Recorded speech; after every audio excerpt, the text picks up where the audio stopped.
যখনই আমরা রাজমৌ ভাঙি তখন ওসব ফেলে দিতে নেই। ওটা আমাদের যা ভারতীয় মৌমাছি যে বক্সে পালা হয় তাকে খাবার হিসাবে দেওয়া যায়।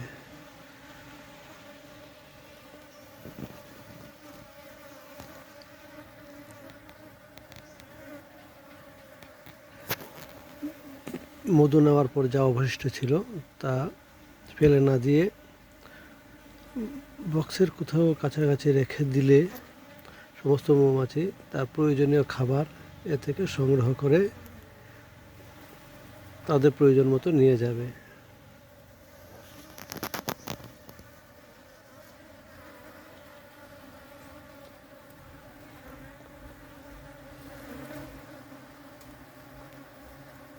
এইভাবে দেখে নিন মধু নিংড়ানোর পর যে টাওয়ালটি ছিল তাও রেখে দিই, তাদের প্রয়োজন মতো তারা এ থেকে অবশিষ্ট মধু নেকটাম যা ছিল সব নিয়ে যাচ্ছে।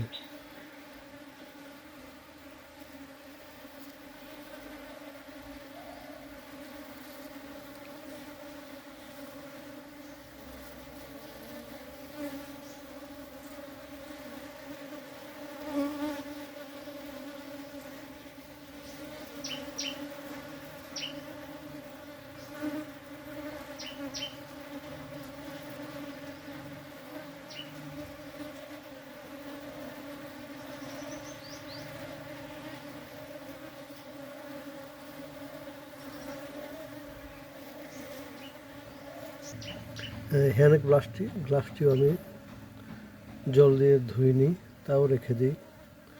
এতেও যা মধু ছিল তা সব নিয়ে যাচ্ছে ওরা। যে বাকেটটিতে আমি মধু সংগ্রহ করেছিলাম তাও ছেঁকে নেওয়ার পর ওটাও রেখে দিই, অবশিষ্ট মধুগুলা এ থেকে নিয়ে যাচ্ছে। আমাদের গৃহপালিত শিম মধুমক্ষিগুলো।